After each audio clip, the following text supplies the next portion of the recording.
Welcome to Switch It Up.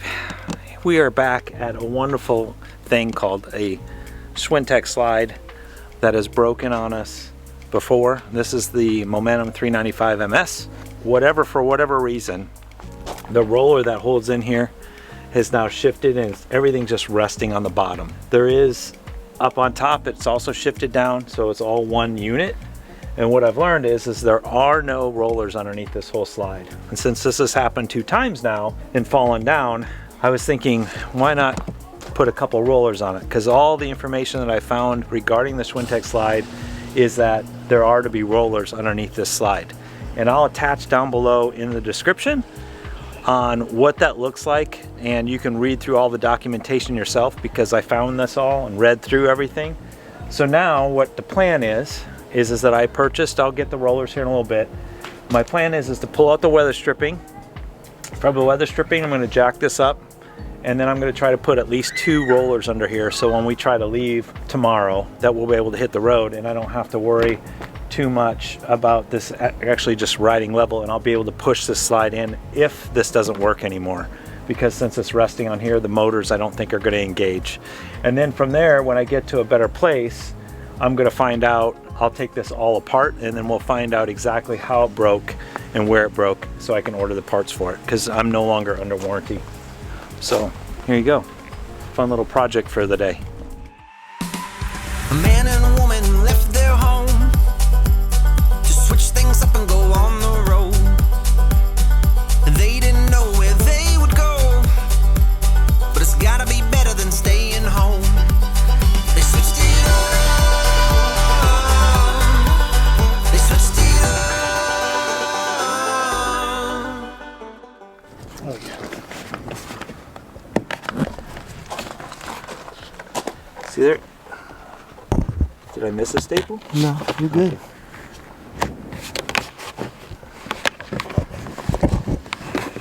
Problem is, we gotta get that sucker back in there too. Well, once we jack it up. It won't be bad.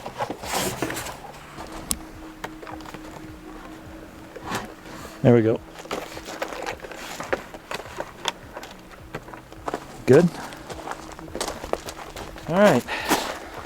What we had is you had a screw here, 1 screw, and then the rest of this was actually just a little silicone caulking and some staples. So we pulled the staples off, pushed up. As you can see, there are no rollers in here at all. So what you have, I'll turn this off, is that the rolling mechanism that's in here, that's here, this is supported by basically 2 rivets that go through. On the other side, these rivets sheared off, that holds all of this weight, which then caused it to all to crash. So by putting the rollers in, it'll relieve that pressure. Hopefully everything will be able to work in and out until I can get those rivets fixed, but then we can support the weight of the room actually on rollers versus on basically 2 rivets. This is I had somebody else reply into the into a comment forum about the 395, and they actually have rollers. So I don't know why they didn't put rollers underneath ours when it was manufactured. They said when I had it repaired the first time, same exact thing happened. They said, oh, it doesn't need rollers. And according to all the specs, everything that I found, it does need rollers. So I only have 2, so we're gonna try to slip 1 in, a foot in, and then we'll do a foot in on the other side. I think it should probably have 3, but I only have 2. That's only got what I got ordered in from where we're at. We'll just see how it goes.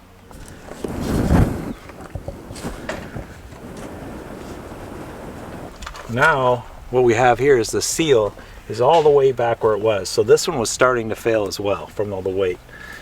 This crack that you're seeing here, when I pry all this up, that's exactly where the screw hole was. And then that screw hole is coming from here. With the flex of this going up and down, caused this flex to come in here, which caused the stress crack to actually happen.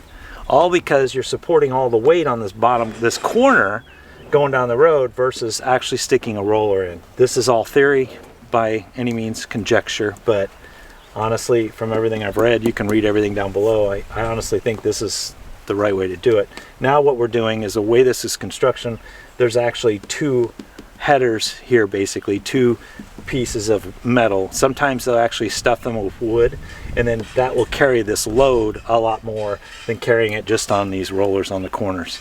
So if you have a 395 MS and you come out and there is no rollers in here, this could be why your slide's failing, or you might have decided to have a stress crack.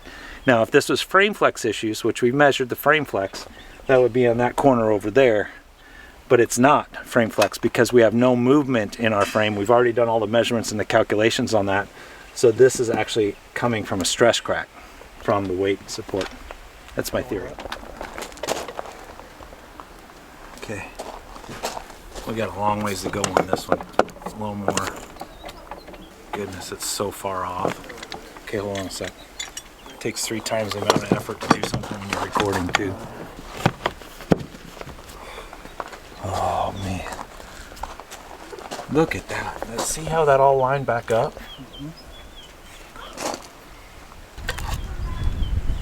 All right, here's our problem. That is really bowing in right here. So we're gonna have to bring it this way. Yeah, what I'm discovering is there's no support here. It doesn't look like it's bowing, so we're gonna try to bring the roller out where the more of the support is on the box. Look at that. I mean, that's so much better, but this is broken, right? So then we're gonna hopefully see the whole thing is falling.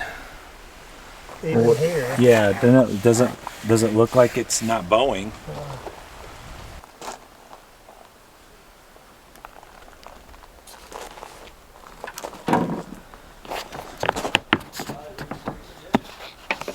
Okay, so now what we're doing is, he actually has a rivet gun.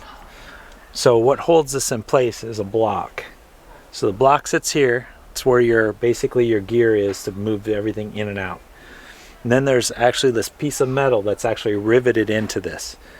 As it's riveted in right here, it holds the whole entire weight of the slide. So these 2 rivets broke. So he's going to see if we can drill out the old rivets that broke, try to put 2 rivets in without pulling the whole thing apart. What I'm doing now is I'm taking the weather stripping and I'm cutting, before I bolt these in, I'm cutting where these rollers are going to sit. So now we can put it all back together. And you're asking, well, what's all this black stuff right here? I removed all of the vinyl on our RV. And then what we ended up doing was putting new vinyl on. So these are vinyl remnants from the old stickers. So don't get confused if you think it's some sort of like something special. It's not. It's just old vinyl. But it is crazy to me to see how this is all put together and why it's done the way it is.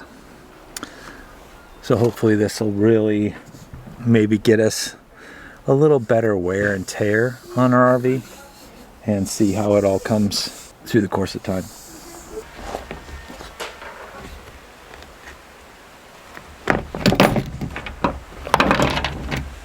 All right, while we're thinking about this, he's gonna go make some more rivets because we're having to home grow this. So here's the thing, see all the weight? All the weight's holding on basically 2 pins on one side, 2 pins on the other, rivets. And so, but there's really not a whole lot here to support on both sides. So now do you understand? I don't understand why they didn't put rollers underneath it to begin with, because this is definitely an issue. Huh. So now, in theory, that should hold. There's a lot smaller rivet that was in there though. It's the same size rivet. Is it? Because, let me show you. How come it just looks like it's The head is smaller, yeah. Oh. That's correct. But this has to be the same size. This is a 3/16 Okay. diameter and 1/2 inch wide there. Okay. Yeah. Just the head's a little bit bigger. All right, well, we're back together. Hopefully, moment of truth here in a little while. We'll see how well it does as we pull everything back.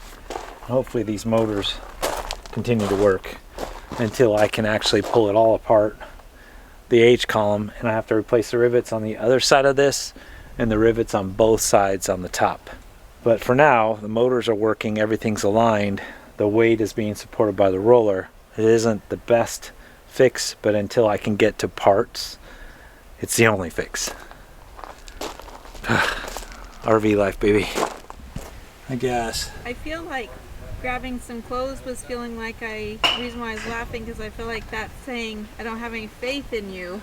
I know. But I'm just being cautious. I know. Okay, are you ready? Yeah. Okay.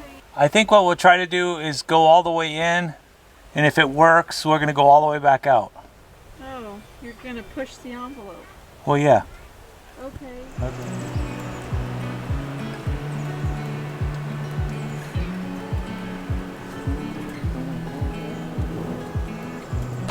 All right, look, guest, we have a guest.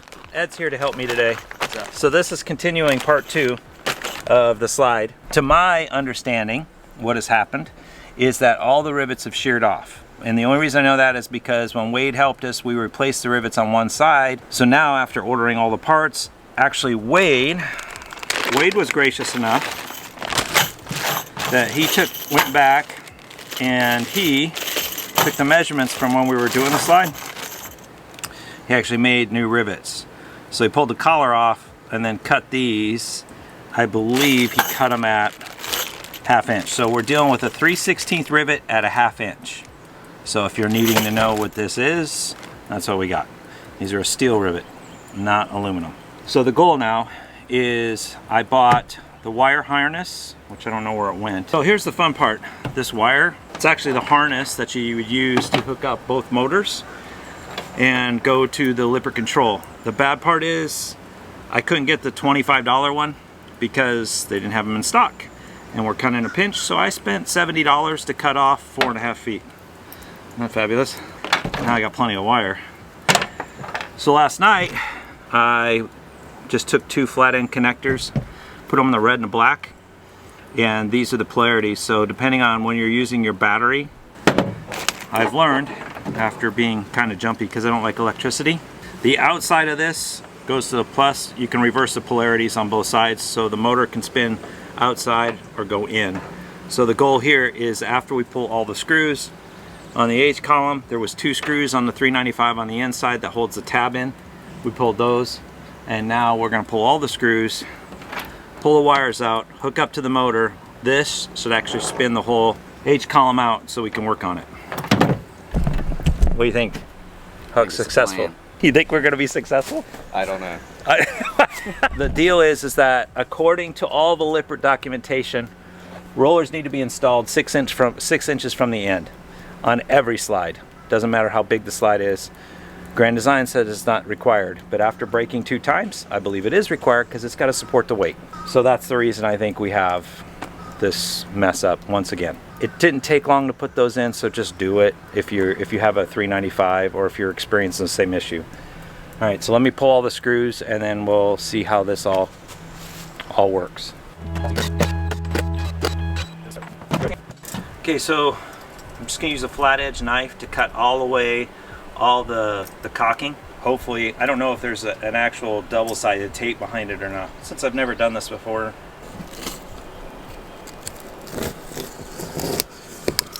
According to everything I've read, is the inside here is the motor, and inside that is the wires to the motor, which actually has the wiring harness.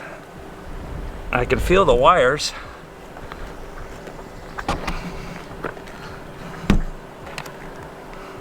I can see said wires. Now it becomes a fear factor of like, if I mess this up and cut these wires, or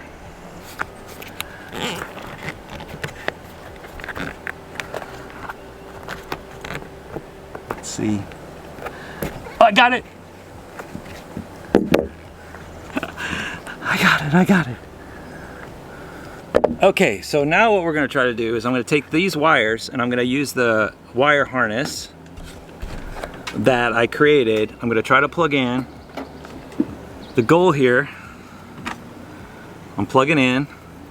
I'm going to use, Ed and I were playing with this last night. The black on the outside and the red on this outside should have it go out. And if it's all disconnected properly, the whole channel should move out, in theory. Red.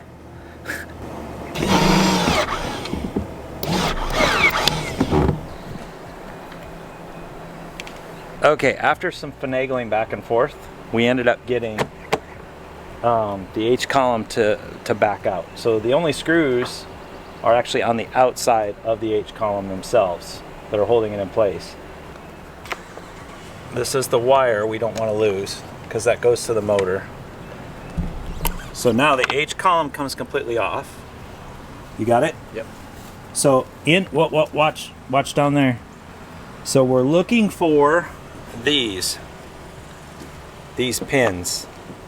So this is what's sheared off. So in the H column itself are these pins. So as you can see, they're all sheared off. They're supporting all the weight on the block on both sides. Did you find the other one? It should be on the other side of this block here, hopefully.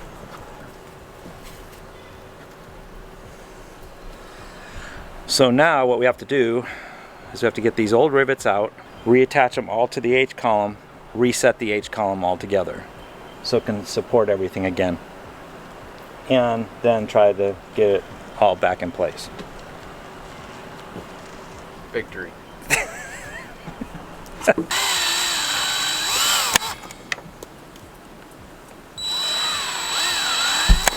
As long as you can get the old rivets out, we should be able to put these new ones back in pretty easily. I just bought a cheap rivet gun online, so just gonna make sure they're done right.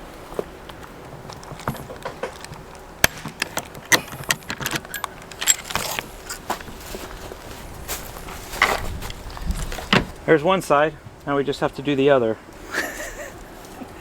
I'm glad it was this. I mean, we'll check out everything else on here because I bought the whole kit, so I wasn't sure what I was getting into. So I actually bought blocks if I needed blocks, and then this other kit, which is the actual repair kit. So the actual repair kit itself, it comes with new rollers, new bearings.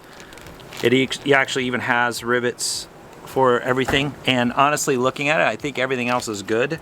I'm not going to focus on this now, but these are this is like $280 for this little kit.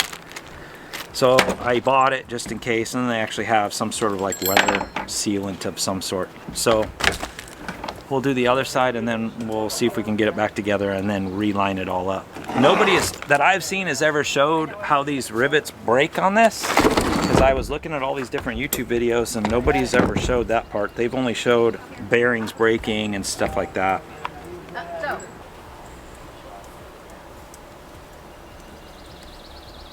Okay, it took us a whopping, what, 10-15 minutes to replace the rivets. The question now will become, we'll have to put everything back into place, and then we have to figure out how to get this back in. We might have to raise or lower this thing depending, so we'll see. Let me show you what this looks like without the H column. I also looked online to see if you can just order an H column when I figured out the rivets breaking. To my understanding, you can't order an H column unless you have them custom cut from Lippert and sent to you. And if you're going to do that, on the outside of, can you hand me that? Just so you know. This one's all rubbed off. On the inside, if you're looking in the inside of your rig, you pull back your weather stripping, you will find a sticker. On that sticker will give you all the dimensions for your whole system, meaning how tall the H column is, all that fun stuff. I have a sticker from the other side, and I'll put that on here so you can see that. Along with, in the description, I'm going to put all the documents from Lippert so you can kind of read through your own system. Remember, this is broken once before, and the repair person did not put the rollers underneath it because, again, they were saying it didn't need it. And 1 year to the date later, we're dealing with the same system. So now that it's all fixed, we're hoping that it will last.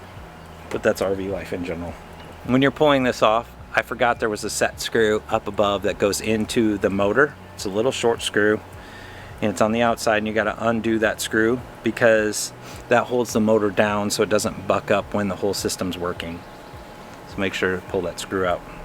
I'll show you when I replace it and put it back in so you can see where I'm talking about. So now the goal is we're going to try to slip the H column. Honestly doesn't have any, it just literally through the grooves, this just slips right into what's there. And the good part is since we didn't have to remove and replace any of the bearings, everything should be good to go.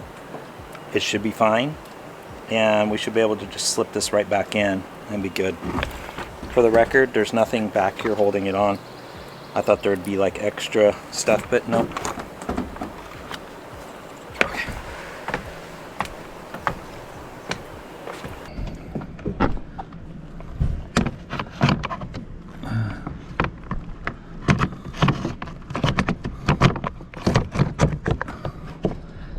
Am I on down there? Yep. That's it? I lined up. That screw right there, right here, that's where the set screw goes for the motor. So we're going to put that in first. That side might need to go out a little bit so we can try to pull this in. Does that make sense? Right.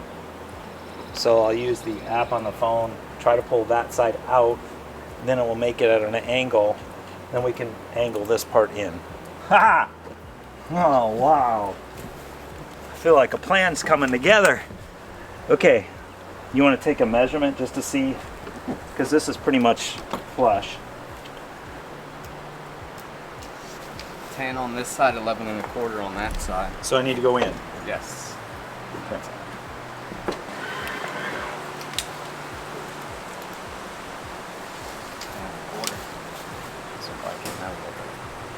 It's pretty even now. Okay, so now we're evened up.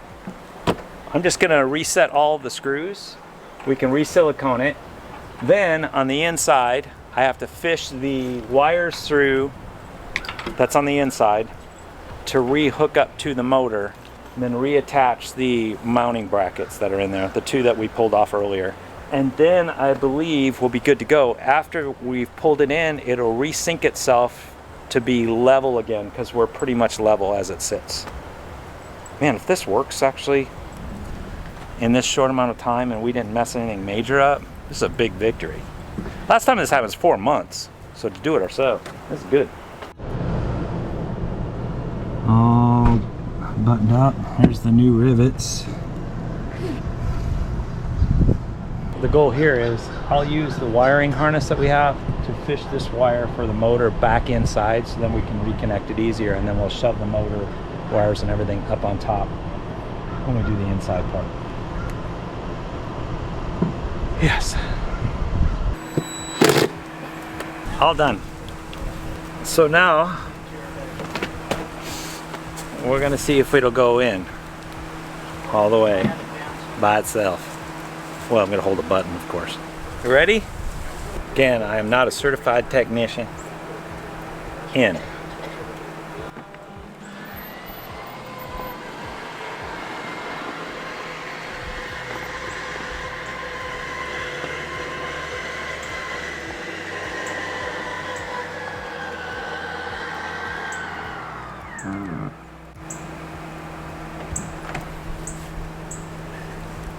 That's a big thumbs up. Look at that. We're all sealed up.